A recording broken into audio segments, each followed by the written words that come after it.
நாம எப்பவுமே பகுத்தறிவு உள்ளவர்களுக்கு பதில் சொல்லுகின்ற இயக்கம், மற்றவர்களுக்கு பதில் சொல்வதில்லை.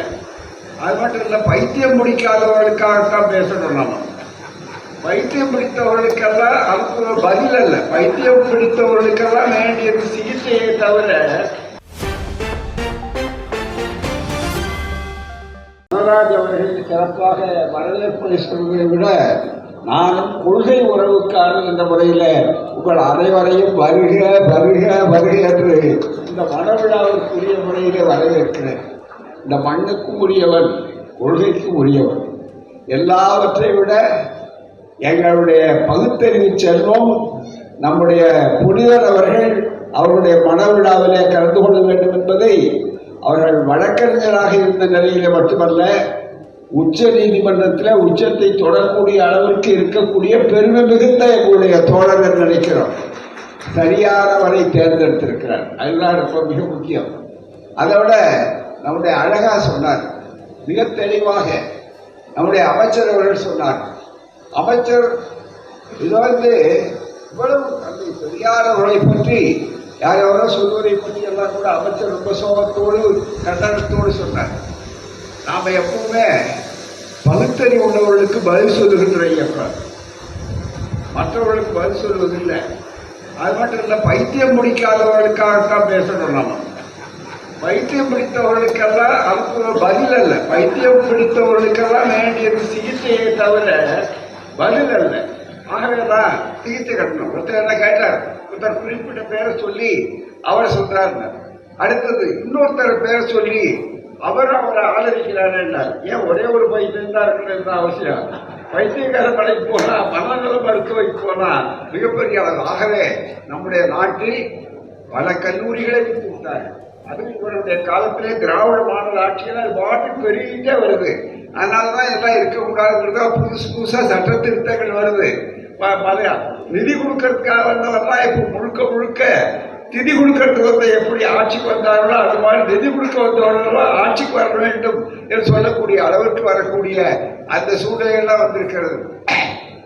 காரணம் என்னன்னா, மிகப்பெரிய அளவுக்கு ஒரு பெரிய தத்துவம், அந்த தத்துவம் தான் இங்க மனவிழாவிற்கு வரக்கூடிய அளவுக்கு. இதுல ரொம்ப பாராட்டப்பட வேண்டியது என்னன்னா, வனராஜ் அவர்களை விட, இந்த குடும்பத்தை விட அருமையாக மணமகளாக இருக்கக்கூடிய நவீனா அவர்களுடைய பெற்றோர் டைமண்ட் ராவ் அவர்களையும் அவர் குடும்பத்தையும் பாராட்டுகிறேன். அதுதான் ரொம்ப மிக முக்கியம். ஏன்னா இந்த கொள்கையில் அவர் இருக்கார். நம்முடைய வரராஜ் அவர்கள் ஐயா வரதுக்கு முன்னாடி நம்முடைய இந்த நன்றிக்குரியவர்னு அமைச்சருக்கு நன்றி சொன்னார். எனக்கு ரொம்ப மகிழ்ச்சியா இருக்கு. அவர் இல்லைன்னா நான் இந்த பதவிக்கு இந்த பொறுப்புக்கு வந்திருக்க மாட்டேன் என்று சொன்னார். அந்த நன்றி உணர்ச்சி தான் மனிதர்களை அடையாளம் காட்டக்கூடிய, திருவள்ளுவர் கூறிய மிகப்பெரிய அளவுக்கு தந்தை பெரியார் சொன்னது. நன்றி என்பது ஐயா சொன்னார். பெரியாருடைய கருத்து எவ்வளவு உயர்ந்த கருத்து. முத்துக்கள் பன்றிகளுக்கு முன்னாலே போட்டால் தெரியாது என்பது பழைய பழமொழி. அதுதான் மிக முக்கியம், மிகப்பெரிய அளவுக்கு. ஆகவே ஒரு பெரிய அளவுக்கு சிந்தனை வரும்போது நன்றி என்பது பயனடைந்தவர்கள் காட்ட வேண்டிய பண்பே தவிர உதவி செய்தவர்கள் ஒருபோதும் எதிர்க்கக்கூடாத, எதிர்பார்க்காத ஒன்று என்று சொன்னார். அவர் எத்தனையோ பேருக்கு உதவி செய்திருப்பார், கிடையாது. இன்னைக்கு ரொம்ப மகிழ்ச்சியா இருக்கு எனக்கு. அதை ரொம்ப அழகா நம்முடைய அமைச்சர் சொன்னார். இன்றைக்கு மகளிர் துணையா சொன்னார். இவ்வளவு ஆண்கள் நிக்கிறாங்க. ஒரு காலத்துல வீட்டுல 100 வருஷத்துக்கு முன்னாலே பெரியார் வரலன்னா இப்படி எல்லாம் ஆண்கள் நிக்க பெண்கள் உட்கார்ந்து இருப்பாங்களான்னு கேட்டார். அது எல்லாத்த விட பெண்கள் வழக்கறிஞர்களாக வந்திருக்க முடியுமா? இன்றைக்கு எவ்வளவு பெரிய அளவுக்கு பெண்கள் வழக்கறிஞர்கள், மூத்த வழக்கறிஞர்கள், நீதிபதிகள், இந்தியாவிலேயே அதிகமான நீதிபதிகள். அவர்கள் பார்ப்பது நீதிபதி பெண்களாக கூட இருக்கலாம். அதுல எல்லாம் சேர்ந்து இருக்கிற ஒரே ஒரு நீதிமன்றம் தமிழ்நாட்டில் இருக்கக்கூடிய சென்னை உயர் நீதிமன்றம் தான் என்பது புள்ளி விவரத்தோடு சொல்லப்படுகிறது. இதுக்கெல்லாம் என்ன காரணம்? இந்த இயக்கம் காரணம், பெரியார் காரணம். இன்னைக்கு மிகப்பெரிய அளவுக்கு 2 தத்துவங்கள். இது பெரியாருங்கிறது ஒரு தனி மனிதர் அல்ல. பெரியாருங்கிறது இந்த சுயமரியாதை திருமணத்தை நடத்தி கொண்டிருக்கக்கூடிய சூழலில அவளுக்கு காட்டியிருக்கிற மிகப்பெரிய தத்துவம் என்னவென்று சொன்னால் உரிமை, சமத்துவம், சமவாழ்வு என்பதுதான் மிக முக்கியம். ஒரு சின்ன விஷயம் சொல்றேன். நீங்க நம்ம எல்லாரை விட மனு தர்மத்தை எதிர்த்தான் போராட்டம். அரசியல் சட்டம் இன்றைக்கு இருப்பதை எடுத்துவிட்டு அம்பேத்கரால் உருவாக்கப்பட்ட சட்டத்தை எடுத்துவிட்டு வழக்கறிஞர்கள் இருக்கிற கூட்டம். இது அறிவுபூர்வமான ஒரு மிக முக்கியமானது. ஆக கொஞ்சம் எல்லாரும் அமைதியாகவும் கேட்டுக்கொண்டிருக்கிறீர்கள். ரொம்ப மகிழ்ச்சி, நன்றி. இந்த கூட்டத்தில் இந்த இடத்துக்கு பதிலாக எது வரணும்னு சொல்றாங்க? மனு தர்மம் உட்கார்ந்து. இப்போ போராட்டமே அதுதான். வழக்கறிஞர்களுக்கு அதிகமான பங்கு இருக்கிறது, கவலை இருக்கிறது. அந்த மனு தர்மம் வர வேண்டும் என்று சொல்வதில் மனு தர்மத்தை எதிர்த்து எல்லா கட்சியும் முற்போக்காளர்கள் அத்தனை பேரும், அது ராகுல் காந்தியாக இருந்தாலும், நம்முடைய திராவிட மாடல் நாயகத்தில் ஒப்பற்ற முதல்வர் மு.க. ஸ்டாலின் அவர்கள் ஆனாலும், அதே மாதிரி முற்போக்கு கருத்துள்ள அத்துணை இடதுசாரிகள் மற்றவர்கள் அத்தனை பேரும் எடுத்து பேசிக் கொண்டிருக்கிற ரெண்டு அணியா இருக்கிறார். ஒரு பக்கம் மனு தர்மாணி, இன்னொரு பக்கம் சமதர்மாணி. அதுதான் மிக முக்கியமான சொல்லக்கூடிய அளவில். அப்படி நாங்க மனு தர்மத்தை பற்றி எல்லா இடங்கள்லையும் பெண்களை பற்றி என்ன சொல்றாங்க, மற்ற என்ன சொல்றாங்கன்னு நிறைய எடுத்து சொல்றதுக்கு இது அசல் மனு தர்மம். 100 ஆண்டுகளுக்கு முன்னாலே போடப்பட்ட மிக முக்கியமான பாண்டிச்சேரியில் இருக்கிறவர் தான் உதவி பண்ணியிருக்காரு. இந்த மனு தர்மத்துக்கு கூட நம்ம செட்டியார் தான் உதவி பண்ணியிருக்காரு. அதுதான் மிக முக்கியம். அவ்வளவு தூரம் இருக்கக்கூடிய இதுல நாங்க மனு தர்மத்தை பத்தி பேசினாலும் முழுக்க முழுக்க மனு தர்மத்துக்கு முழு எதிரியாக யாராவது இருக்காருன்னா நம்ம அமைச்சர் தான். உடனே சொல்லலாம், இதையாவது திடீர்னு இப்படி ஒரு சிக்கலை உண்டாக்குறார். சிக்கல்லாம் இல்லை, அவரால் மறுபார். ஏன்னா அவருடைய பாரம்பரியம் அப்படிப்பட்டது. ஒரே ஒரு செய்தியை உங்களுக்கு சொல்றேன். என்னன்னா, அவருடைய துறை என்ன உங்களுக்கு நல்லா தெரியும். உழவர் நலன் வேளாண்மை, உழவு நலத்துறை. நம்முடைய முதல்வருக்கு யாரை எதை பார்த்து எதை ஒப்படைக்க, இதனால் ஒப்படைத்தால் அவருக்கு உலகில் சொல்லக்கூடிய. அதெல்லாம் இன்னைக்கு உலக நாடுகளை போய் பார்க்கிறார். ஆஸ்திரேலியாவுக்கு போறார், மற்ற நாடுகளுக்கு போறார். அங்க இருக்கிற அற்புதங்கள்லாம் கொண்டு வச்சிருக்காரு. ஒரு காலத்துல சிங்கப்பூர்ல போய் வாட்டர் டான்ஸ் ரொம்ப ஆச்சரியமா பார்த்தோம். இப்போ அதெல்லாம் எங்க இருக்குன்னா அண்ணா சாலைக்கு பக்கத்திலேயே கொண்டு வந்தார். அந்த பெருமை எங்கள் அமைச்சரை சாரும், எங்கள் ஊருக்காரர் அமைச்சரை சாரும், எங்கள் முதல்வரை சாரும், திராவிட மாடல் சொல்லக்கூடிய அளவுக்கு வந்திருக்கிறார்னா அவருக்கு அதனாலதான் பார்த்து வேளாண்மை சொல் கொடுத்தார். அந்த துறையில ஒரு நாளுக்கு நாள் புதுமைகளை உண்டாக்குறார், புதுமைகளை உண்டாக்குறார். விவசாயிகளுக்கு திடீர்னு இயற்கை உட்பாதத்தினால நஷ்டம் ஏற்பட்டால் அதை கணக்கீடு செய்து முதலீடு செய்யணும்னு சொல்லக்கூடிய இருந்தா மனு தர்மத்துல யாரை ரொம்ப அதிகமா கண்டிக்கிறார்கள்? ஒண்ணு 10வது அத்தியாயம். இதுல 84வது ஸ்லோகம். ஏன்னா வழக்கறிஞர்கள் ஆதாரம் காட்டிலாம் பேசுவாங்க. உங்களுக்கு சைட்டேஷன் அதுதான் மிக முக்கியம். அது மாதிரி சைட்டேஷனுக்கு ரொம்ப மிக முக்கியம். இது ஒரு நீதிமன்றம் மாதிரி மக்கள் மன்றம் ரொம்ப மிக முக்கியமானது. ஆக வரும்போது இதுல 84வது ஸ்லோகம் மனு தர்மத்துல 10வது அத்தியாயம் பக்கம் 295. இதுல 84ல சொல்றார் அன்பு. சிலர் பயிரிடுதலை நல்ல தொழில் என்று நினைக்கிறார்கள். அந்த பிழைப்பு பெரியோர்களால் நிந்திக்கப்பட்டது. மோசமான தொழில் இருக்குன்னா பயிர் தொழில், அது பெரியோர்களால் நிந்திக்கப்பட்டது. ஏனென்றால் இரும்பை முகத்தினுடைய உடைய கலப்பையும் மண்வெட்டியும் பூமியையும் பூமியில் உண்டான பல ஜந்துக்களையும் வெட்டுகிறது அல்லவா. இதாக முதலாவது எது யாருன்னா மனுக்கு யார் எதிரின்னா நம்ம அமைச்சர் தான். அவருடைய இலாக்காரன் விவசாயிகள் தான் இந்த நாட்டில் மிக முக்கியமா இருக்கக்கூடிய அளவுல இன்றைக்கு எல்லாம் இருக்காங்க. அது மட்டும் இல்ல, ரொம்ப நாளைக்கு முன்னால இந்த மனு எழுதுறதுக்கு முன்னால இரும்பு இருந்திருக்கு. அந்த இரும்பு தான் தமிழ்நாட்டில் சொல்லக்கூடிய கரும்பிலும் இனிய நம்முடைய முதல்வர் நேற்று ஆராய்ச்சியோடு எடுத்து சொல்லியிருக்கார். இரும்பு இங்க நிறைய வந்திருக்கு. அதனால வரலாறு இனிமே எழுதப்படணும்னா தமிழ்நாட்டிலிருந்து தான் வரலாறு எழுதப்பட வேண்டும். திராவிட வரலாறு சொல்லக்கூடிய அளவுக்கு இந்த வாய்ப்புகள் இருக்கின்றன. இது மாதிரி ஏராளமாக சொல்லலாம். அப்படிப்பட்ட ஒரு அருமையான சூழல்ல 2 பேர் இங்கே சிறப்பாக இங்கே வைத்திருக்கிறார்கள். இது ஒரு மிகப்பெரிய அளவுக்கு சமத்துவத்தை உருவாக்குவது. தாய்மார்கள் சகோதரிகள் எல்லாம் நினைச்சு பார்க்கணும். அருமையா சொன்னார், அமைச்சர் சொன்னார், நம்முடைய புழையத்தி அவர்கள் சொன்னார்கள், சந்திரசேகர் சொன்னார்கள், அதை விட அருள்மொழி அவர்கள் சொன்னார்கள். பெண்கள் சொன்னார், பெரியார் இந்த கணக்கு வருமா அப்படி நண்பர்களே, கணக்கிலேயே இந்த மண்கர்ப்பத்தினுடைய விளைவு என்ன ஆயிடுச்சுன்னு சொல்லும்போது, நம்ம ஊர்ல ஒரு 100 வருஷத்துக்கு முன்னால பெண்களை பார்த்து சொல்லுவாங்க. கணக்கு பார்க்கணும்னா நம்ம தாய்ப்பாளர் பாட்டியை பற்றி சொன்னாங்க, அருள்மொழி கூறாம. அப்படி கணக்கு பார்க்கணும்னா எவ்வளவு ரூபா, எவ்வளவு கட்டுறது, எவ்வளவு எடுத்து வைக்கிறது அப்படின்னா கூறு கட்டுவாங்க. உங்களுக்கு தெரியும், வந்திருக்கிறவர்களுக்கு இளைஞர்களுக்கு ஒருவேளை தெரியாது, ஏன்னா அடுத்த தலைமுறைக்கு தான் தெரியும். வயதானவர்களுக்கு கூறு கட்டுவாங்க, கிராமத்திலே உண்டு கூறு கட்டுவாங்க. உடனே கோபம் வந்தா பால் எண்ணி பார்த்தாங்க. பால் கணக்கு செவத்துல பூரா கோடு கோடா இருக்கும்.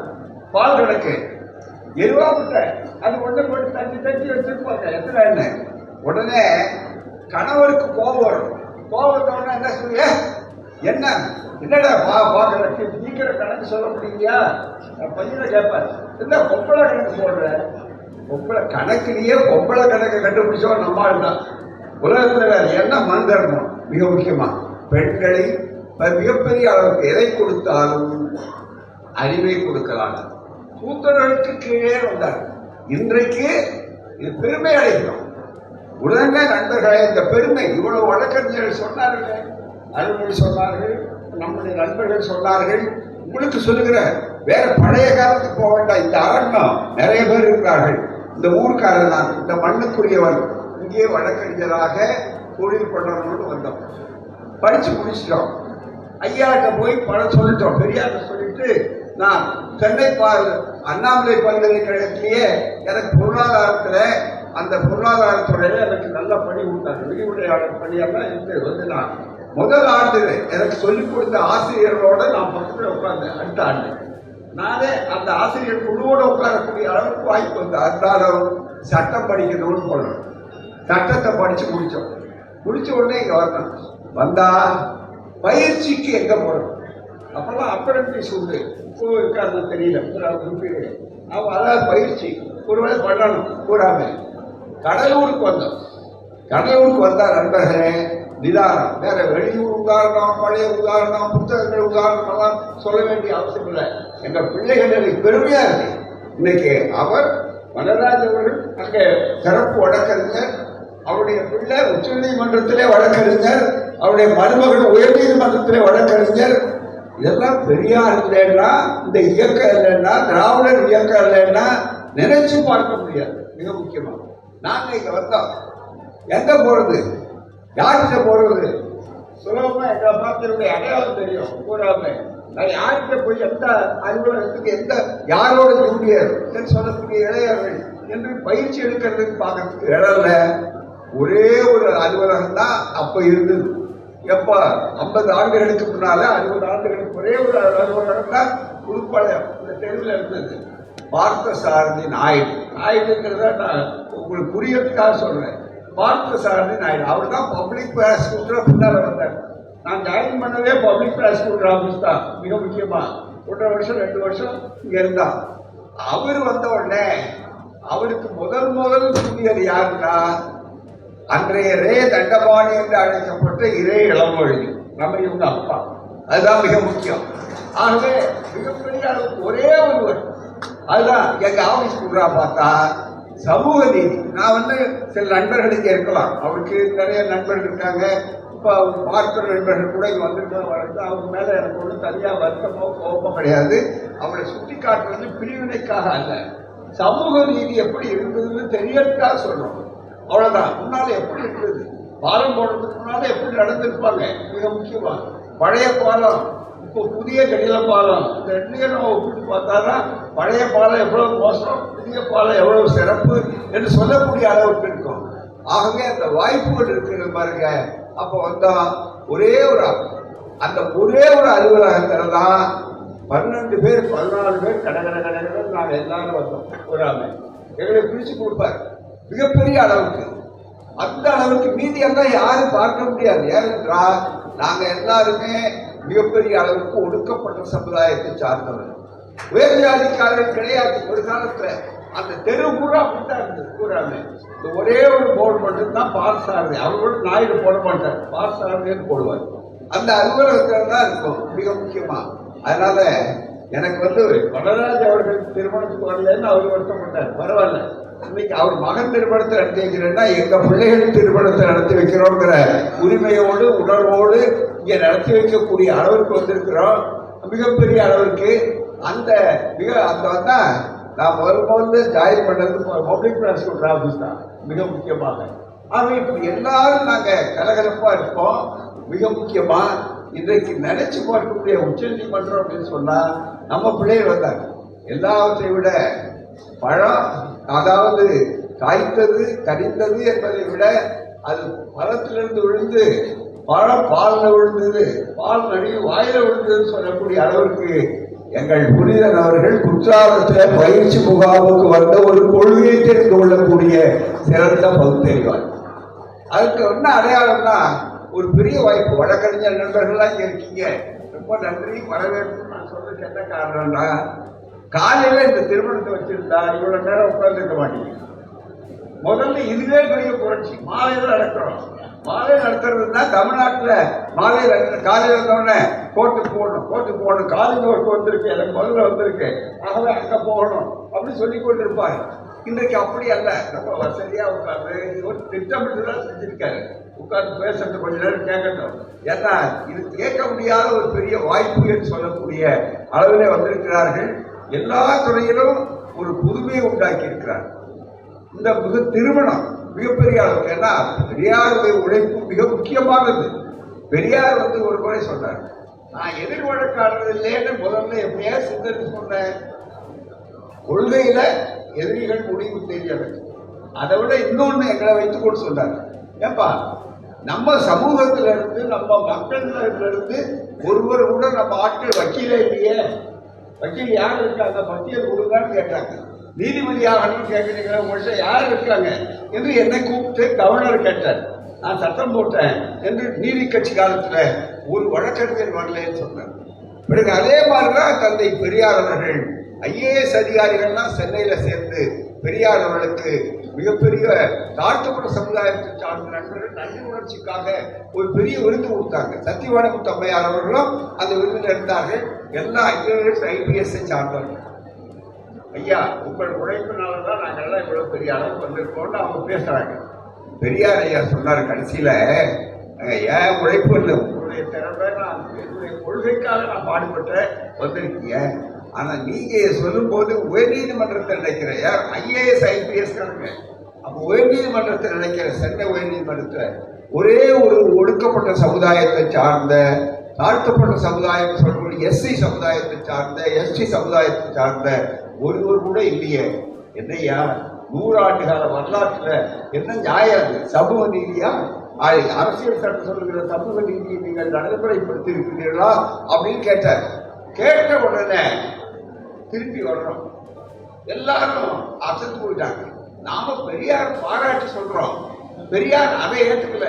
அதாவது 2 நிமிஷத்துல தண்டிய சொல்லிட்டு, ஏன் ஒரு ஒடுக்கப்பட்ட சமுதாயத்திலிருந்து இன்னும் ஒரு நீதிபதி கூட இல்லையே 100 வருஷம் வரலாற்றுல நாயகரானா அப்படி அதை போட்டு சொல்லிவிட்டு கலைஞர் ஆட்சி. அப்போ 71 உடனே சொல்றார், இந்த ஆட்சியை செய்யலைன்னா வேற எந்த ஆட்சி செய்யும்?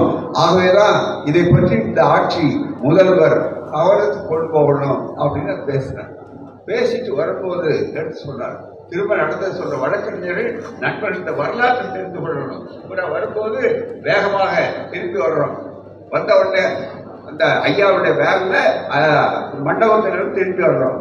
என்னை பார்த்து சொன்னார் விடுதலை ஆசிரியர், எப்பா என்னங்க உடனே போய் இதை நான் பேசுறதை வச்சு ஒரு தலையங்க எழுதுங்க அவசியத்தை. நீங்க அது உடனே கலைஞருடைய முதல்வருடைய கவனத்துக்கு போகும் அப்படின்னு. அதே மாதிரி நான் ஐயாவுடைய பேச்சை வச்சு 100 ஆண்டு கால வரலாற்றுல இல்லையே நியாயம், சமூக நீதி, அரசியல் சட்ட உரிமைகள் இதெல்லாம் வந்த உடனே அடுத்த நாள் கலைஞர் அந்த பத்திரிக்கை சாயந்தரம் போகுது, 5 மணிக்கு போகுது.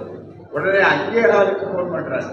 பண்ணி எனக்கு கூப்பிட்டு இதெல்லாம் செஞ்சிருக்கேன், நீங்க மிக முக்கியமா நாங்கள் மட்டும் போதாது, தலைமை நீதிபதியாக இருக்கிறவருடைய பரிந்துரையும் தேவை.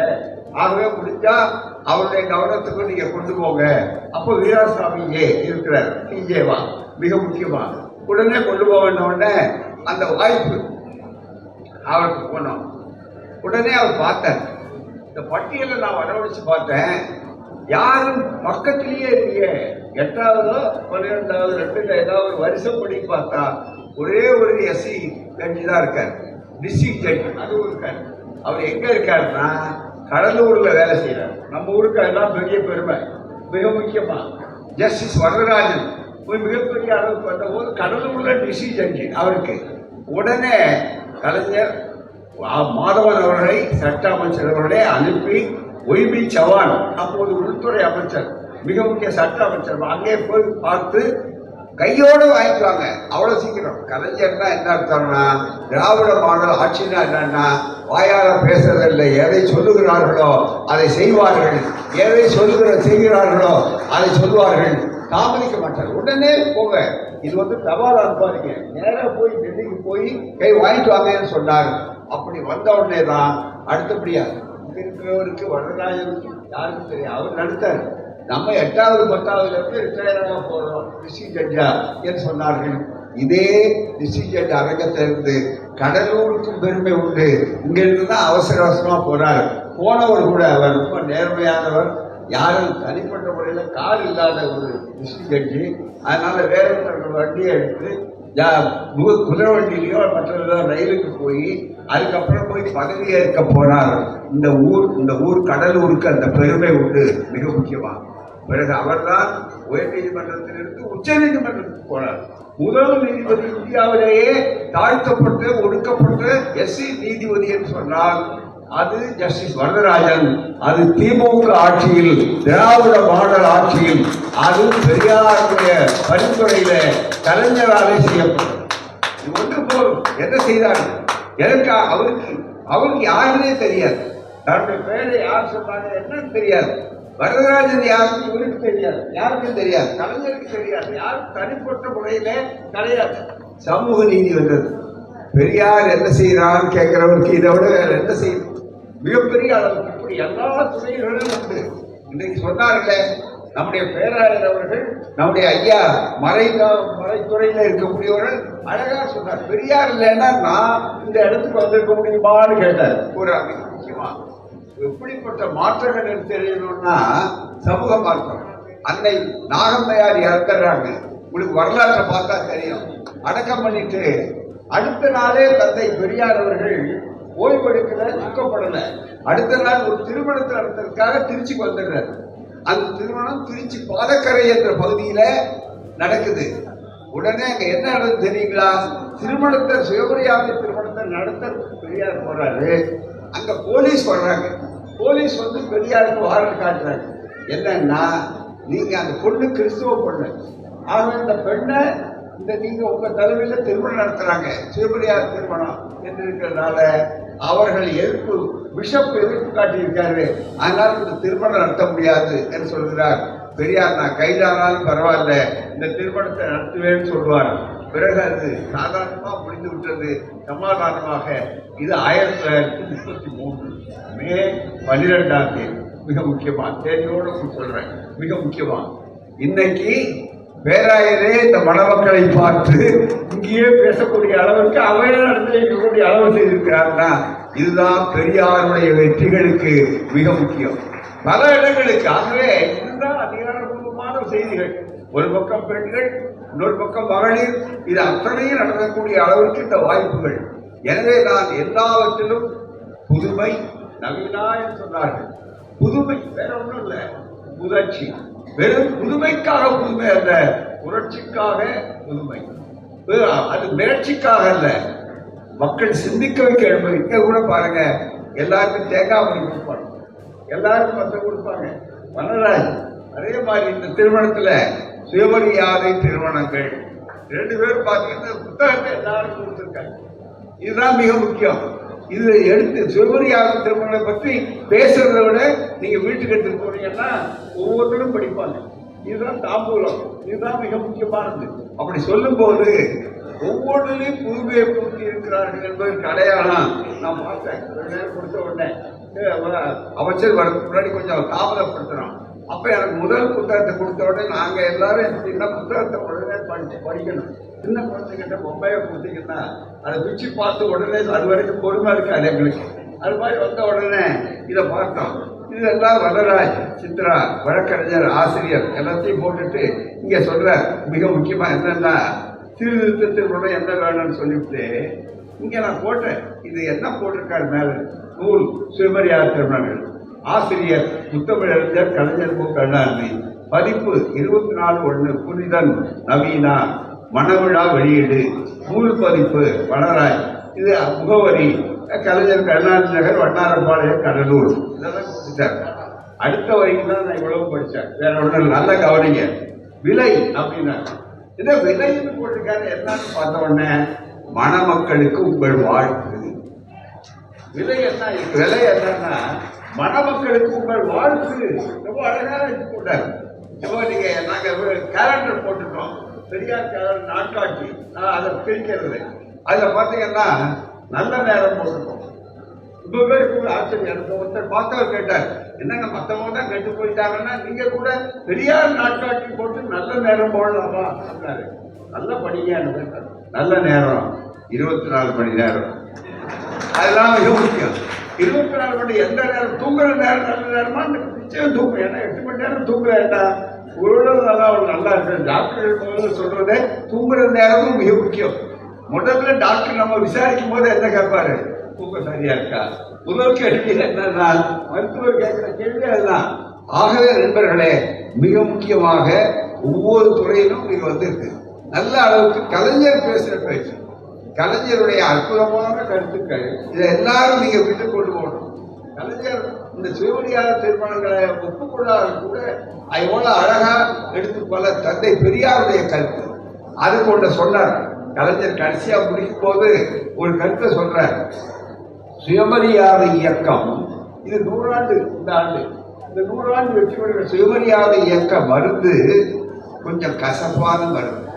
ரொம்ப அழகா அதை ஐயா சொன்னதை எடுத்து பயன்படுத்துகிறார். சுயமரியாதை இயக்க மருந்து கொஞ்சம் கசப்பான மருந்து. அந்த கசப்பான மருந்தை இலையில் வைத்து தேனையும் குழைத்து மக்களுக்கு தந்த அந்த பெரும்பணியை பேரறிஞர் அண்ணா அவர்கள் ஏற்றுக்கொண்டார்கள்.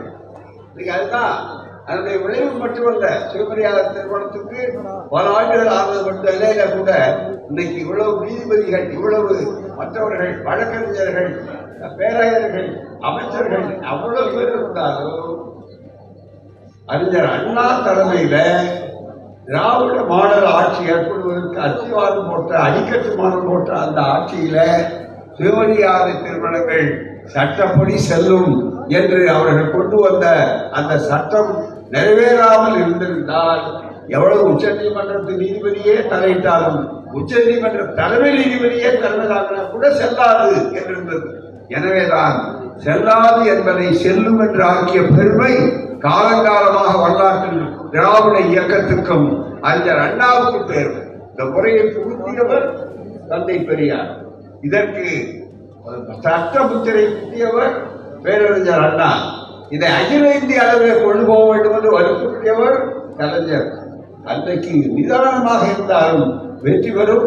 அப்படிப்பட்ட அருமையான இந்த மணவிழாவிலே கலந்து கொள்வதிலே, உங்களை எல்லாம் சந்திப்பதிலே, இந்த கருத்துக்களை எல்லாம் பரிமாறிக் கொள்வதிலே மிக முக்கியம்.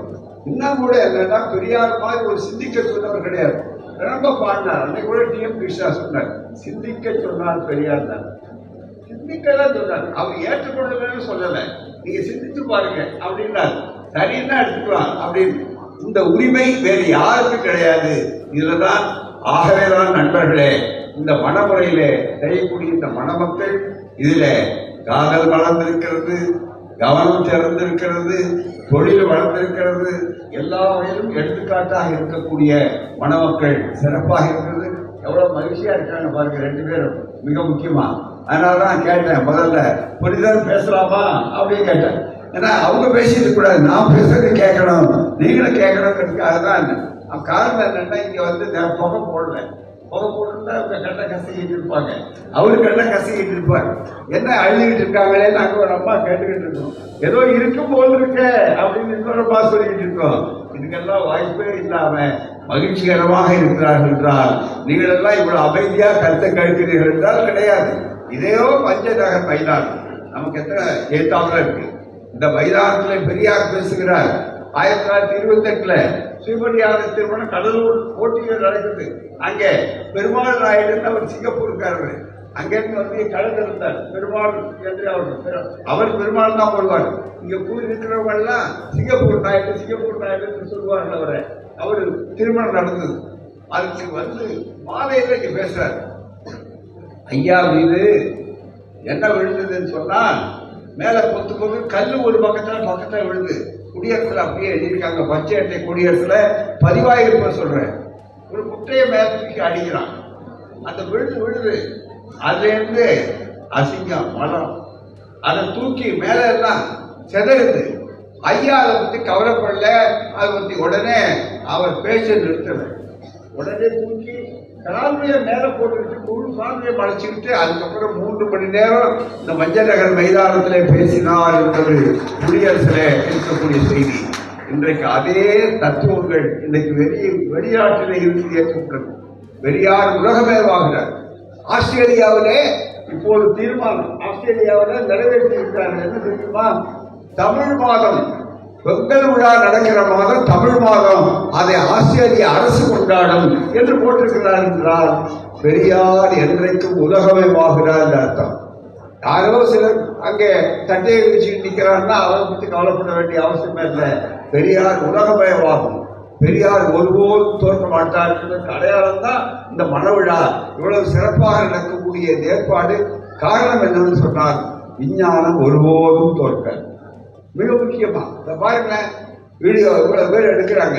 மிக முக்கியமா ஒரு காலத்துல என்ன சொல்லுவாங்க, அக்னி சாட்சியாக, பாபா சாட்சியாக, 33 கோடி தேவர்கள் சாட்சியாக, கிம்பர்கள் சாட்சியாக, எல்லாம் 30,000 தேவர்கள் சாட்சியாக சொல்லுவாங்க. ஆனா கோர்ட்டுன்னு வந்துருச்சுனாக்கா வழக்கறிஞர்கள் அந்த வழக்கு நடத்துறவங்க இருக்கீங்க. அங்க வந்தா இந்த 33 கோடியில ஒரே ஒரு ஆளு சம்மன் அனுப்ப முடியுமா? வருவாரா? இல்ல அக்னி சாட்சியாக சொல்றான். அக்னிக்கு சாட்சியாக கொடுக்கணும்னா அக்னிக்கு சாட்சிக்கு கூட முடியுமா? கூப்பிட்டா கோர்த்து ஒத்துக்குமா? உடனே ஃபயர் சர்வீஸ்க்கு சேர்ந்துக்கா வர வேண்டாமா? இதற்கெல்லாம் இந்த வேலையே கிடையாது. வீடியோ சாட்சியாக செல்லும் சுப்ரீம் கோர்ட் தீர்ப்பு. அதுதான் மிக முக்கியம். ஆகவே எவ்வளவு பெரிய மாறுதல். எனவே யாரும் மாறுதலை மறுக்க முடியாது. அதே போலத்தான் பெரியாருடைய சிந்தனைகள், சுயமரியாதை இயக்கத்தினுடைய கருத்துக்களை யாராலும் மறைத்து விட முடியாது, மறுத்து விட முடியாது, மறந்து விட முடியாது. அதனால்தான் இந்த கொள்கைகள் ஆயிரங்காலத்து பயிர். திராவிட இயக்கத்தை எந்த கொம்பனாலும் அழித்து விட முடியாது என்பது எப்படிப்பட்ட மிக முக்கியமான உண்மையோ அந்த வாய்ப்புகளை ஒட்டித்தான் இன்றைக்கும் இந்த நிலை. எப்படி வெற்றி பெறுவோம் சொல்லுவதற்கு சும்மா எளிமையா சொல்றோம். விஞ்ஞானத்தை ஒருபோதும் தோற்கடிக்க முடியாது. விஞ்ஞானம் அது ஒரு தோற்று போகாது. விஞ்ஞானம் வளர்ந்துகிட்டே இருக்கும். அதுதான் மிக முக்கியம். ரொம்ப நாளைக்கு முன்னால இது வெறும் ஒலிபெருக்கிதான்.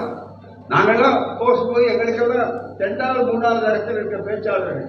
முதல்ல ஐயா அண்ணா வந்த உடனே 50 வருஷத்துக்கு முன்னால ஒரு நோட்டீஸ் போடுவாங்க. அதுல கீழே என்ன போட்டுருவாங்கன்னா, சின்ன இளைஞர்களுக்கு தெரியணும், கீழே ஒலிபெருக்கி உண்டு, ஒலிபெருக்கி உண்டுன்றது நோட்டீஸா போடுவாங்க. ஏன்னா அது அதிசயம். இன்னைக்கு போய் யாராவது ஒலிபெருக்கி உண்டுன்னு போட்டா நீங்க எவ்வளவு கேள்விப்படுவீர்கள். காரணம் என்ன? அந்த ஒலிபெருக்கி இப்போ அது வெறும் ஆடியோ.